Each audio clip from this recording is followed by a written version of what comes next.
bak endi. Maşallah. Qanday yaxşı.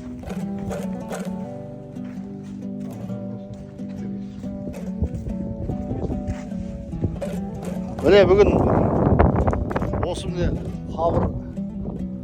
қабыр қазушыларға арналған жаңа времянканы салуға ат салысқан азаматтар келіп тұр. Міне Айдын бауырымыз, Беконай, бейбіт міне.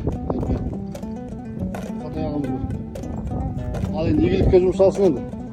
Әмин. Қыстың күні әсіресе жауын кезінде жақсы болды енді қабыр қазушыларға. Жеңілдік суықта, боранда әйтеуір енді келіп ішіне отын жағып, жылытып. Бұйырса енді осыны ауылымыз игілігіне жаратсын. Айтады ғой қазақта, өлі риза болмайды, тірі байымайды дейді. Бісміллә. Пешімен саймандардың бәрін алып қойдық. Жіктер өздерін пайда болады.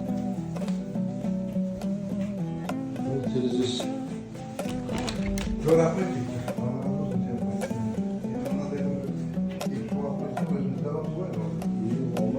Мына жерде стол, орындық. Стол орындық бар деген жіктер, өзіміз қоя саламыз.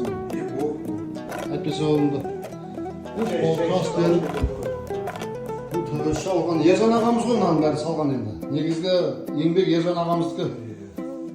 Наққожин Ержан ағамыздың Алла разы болсын. Өзі жалғыз осының фундаментінен бастап жалғыз өзі салып шықты.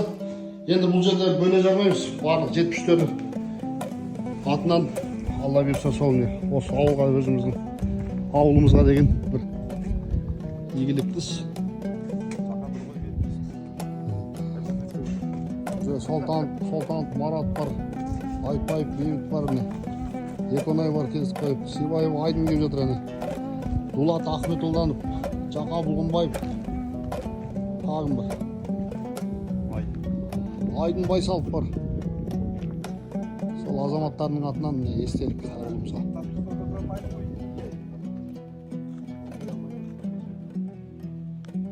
Bismillah, ассалаумағалейкум, құрметті ауылдастар. Önüme kişilerin игілікті сатқан жатырмыз. Алла тағала ниетімізді қабыл етсін. Өздеріңіз білесіздер, ауылымызда зираттың басында осындай бір времянка салу ниет еткенбіз. Соны бұйырса міне бітіріп, кілтін табыстап жатырмыз. Бұл енді қабір қазушыларға арналған жаңағы. Өздеріңіз білесіздер, аязда да, суық боранда да жер қазып жататын азаматтар. Қолдар тоңып, саймандар үйден тасып. Азаматтың білесіздер, осы жерге әкеп қойып, және ішінде пеші бар, ішінде осы жерге әкеп, әрине жамандық болмасын, әрқашанда. Енді игілікті іске ғана жұмсалсын. Сол кілтін Бұқатаяға өзіңізге тапсырдық, осы жерден өзіңіз азаматтарға бересіз ғой. Алла рахмет, Алла разы болсын жігіттер, сендердің істеріңе Алла береке берсін. Отбасыларыңызға береке, бірлік, ынтымақ берсін. Елдеріңіз сау, бастарыңыз аман болсын. Осындай жақсы істерде көріну берулеріңді Алла тағала нәсіп етсін. Әмин. Жақсылықтар жолға қойыңыз. Әмин.